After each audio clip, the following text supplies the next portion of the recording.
Halo,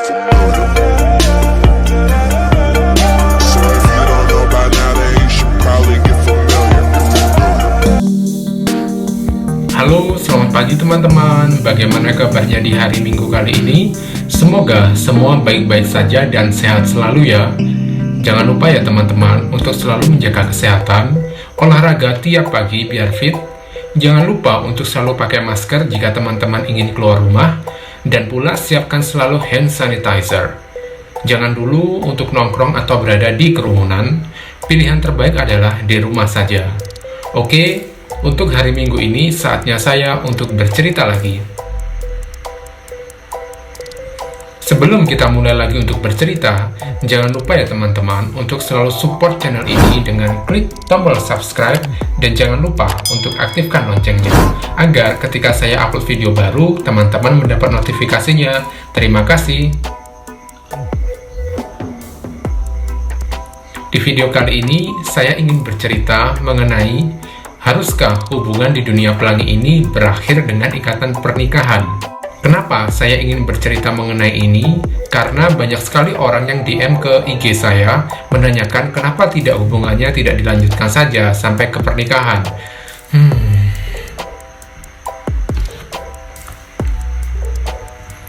Ya memang ada beberapa YouTuber dunia pelangi yang mereka open ke publik, dan akhirnya mereka menikah di luar negeri dan tinggal di sana.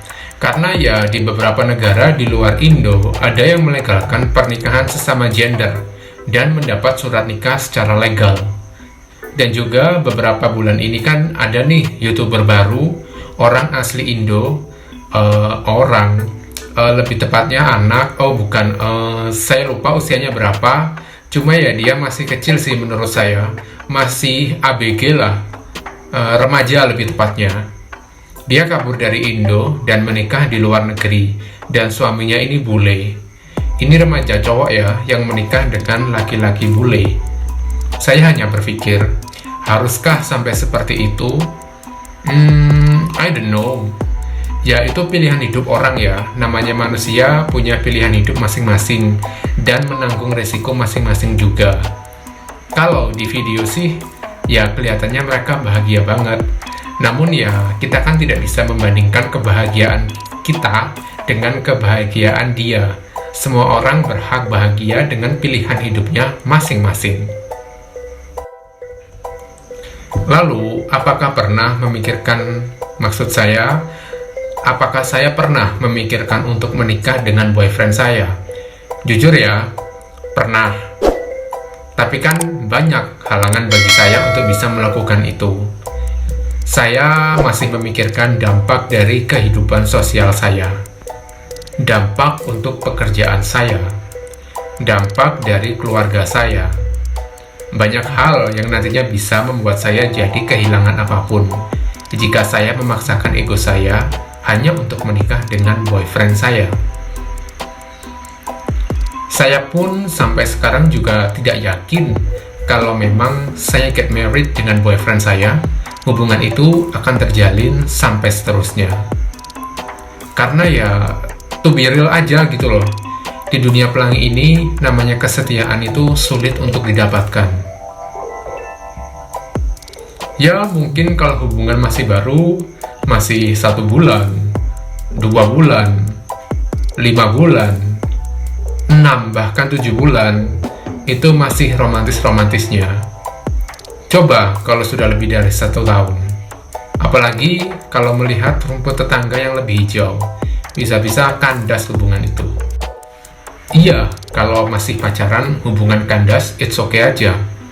Kalau hubungan sudah diikat dalam status pernikahan, bagaimana itu rasanya kandas? Pasti lebih sakit dari hubungan yang hanya pacaran saja. Belum lagi harus mengurus surat perceraian di pengadilan. Belum bagi harta gono gini. Menurut saya itu semuanya ribetnya parah. Lalu yang berikutnya, apa sih tujuan orang menikah? Tujuannya pasti ingin bahagia dan punya anak kan? Lalu, kalau sesama pria menikah, anaknya dari mana? Mau tiap hari main di ranjang ya gak bakalan punya anak. Mungkin akan ada yang berpendapat, kan bisa adopsi anak. Ya mungkin ada beberapa orang yang bisa untuk adopsi anak. Kalau saya sendiri tidak mau. Namanya anak, ya maunya anak dari darah daging sendiri. Maksudnya anak kandung.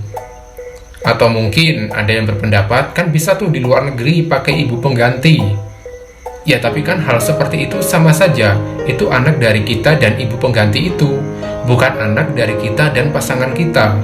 Ya meskipun juga banyak orang yang melakukan itu, tapi kalau dari saya sendiri sih, saya tidak mau.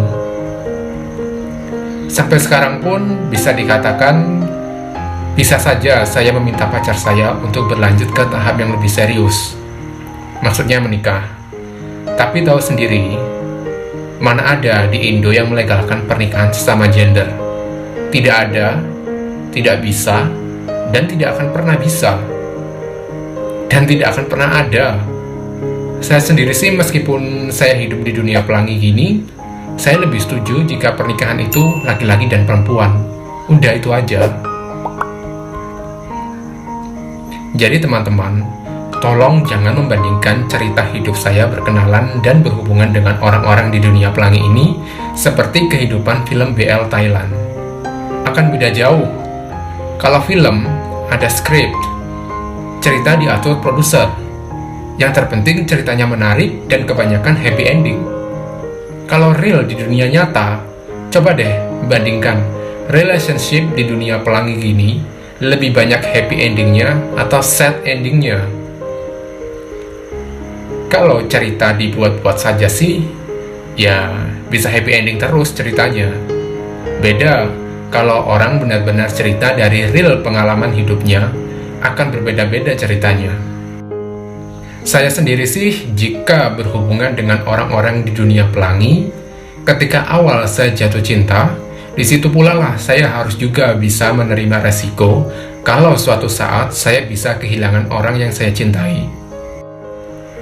Karena jujur saja, di luaran sana masih banyak yang lebih cakep dari saya, masih banyak yang lebih kaya dari saya, masih banyak yang lebih baik dari saya. Sampai kapanpun, kalau kita membandingkan diri kita dengan orang lain, masih akan ada yang lebih tinggi, dan lebih apapun lah. Di atas langit, masih ada langit. Lalu, bagaimana sih cara saya menyikapi hubungan saya di dunia pelangi ini? Kalau saya boleh sharing, yang pertama adalah, jadilah diri sendiri. Tidak perlu jadi orang lain demi untuk agar kita disukai oleh pasangan kita. Ini pernah terjadi pada saya. Demi saya ingin mendapatkan cowok yang saya suka, saya rela untuk merubah kepribadian saya menjadi seperti orang lain. Jadi saya ini berakting setiap hari, sampai pada titik tertentu saya capek teman-teman. Saya capek dalam diri saya menjadi orang lain, tidak menjadi real saya sendiri. Dan disitulah akhirnya saya putus dengan pacar saya, karena saya tidak kuat untuk merubah pribadi saya. Ya, kalau merubah sifat dari pribadi kita sendiri, dari yang sebelumnya negatif menjadi positif, itu pilihan yang baik. Tapi kalau merubah sifat dan kepribadian kita menjadi orang lain, hanya untuk mengambil hati pacar kita, itu nanti yang akan menjadi bumerang bagi diri kita sendiri. Lalu yang kedua, jujur. Namanya hubungan haruslah dilandasi oleh kejujuran. Namun banyak juga orang yang mengenyampingkan hal sepele ini. Padahal, kalau kita lihat, banyak orang putus itu dikarenakan mereka tidak jujur. Contoh nih, selingkuh, berbohong demi menutupi kesalahan, menjadi orang lain. Pokoknya, hal-hal yang tidak jujur itu nantinya akan berbalik ke diri kita sendiri, dan suatu saat nanti akan menyerang kita sendiri. Maka dari itu teman-teman, jika teman-teman ingin berpacaran dengan seseorang, yang pertama-tama yang harus teman-teman pegang adalah kejujuran. Jangan jujur hanya di satu pihak, tetapi dua pihak. Harus sama-sama jujur dan sama-sama percaya. Lalu yang ketiga, jangan mencintai karena nafsu. Ini yang banyak membuat orang jadi bucin dan baper. Karena apa? Kalau kita mencintai orang karena nafsu, hubungan itu tidak akan bisa berjalan lama. Karena nafsu itu ada titik batas kebosanan. Kalau sudah bosan, maka ya selingkuh dan mencari orang lain untuk memenuhi hasrat nafsunya. Cobalah di awal mencintai orang itu karena kepribadiannya, karena kasih sayangnya, bukan karena nafsu duluan. Karena ya seperti yang sudah saya jelaskan, nafsu itu punya batas tingkat kebosanan. Kalau cinta real love, akan bisa panjang relationship-nya. Tetapi, kalau cinta karena nafsu, saya yakin tidak akan lama hubungan seperti itu. Lalu yang keempat, jangan cinta karena harta. Ya, kita sebagai manusia, kita butuh materi untuk hidup. Namun, jika teman-teman mencintai seseorang karena harta atau materi, itu nanti akan menjadi batu sandungan teman-teman dalam menjalani relationship. Contoh nih, jika teman-teman punya pacar yang royal, ya beruntung loh, beruntung seperti itu. Namun, namanya manusia kan hidup tidak selalu berada di atas. Ada saat-saat di mana roda itu berputar, dan ketika nanti pasangan teman-teman berada di posisi bawah, dan ketika itu tidak bisa memberi materi ke teman-teman, apa akibatnya?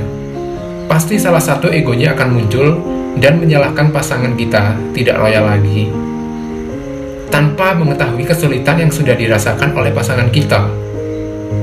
Karena orang yang sudah nyaman diberi materi secara terus-menerus, kalau suatu saat pemberian materi itu berhenti, saya yakin pasti akan ada masalah besar di dalam relationship itu.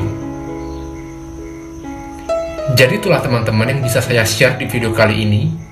Kalau dari saya sendiri sih, ketika saya menjalin hubungan di dunia pelangi ini, ya akan saya nikmati sampai batasnya nanti hubungan itu selesai. Karena saya sendiri yakin, hubungan di dunia pelangi ini sulit jika kita menginginkan untuk terus dan selalu bersama selamanya.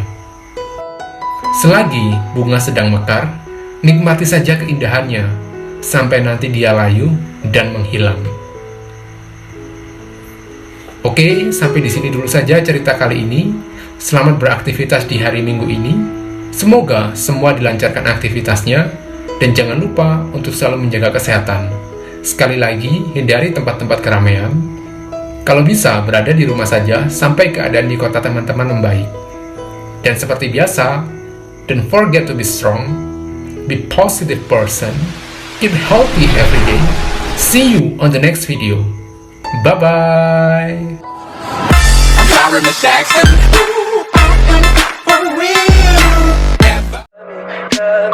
Tell me pretty lies, look me in the face.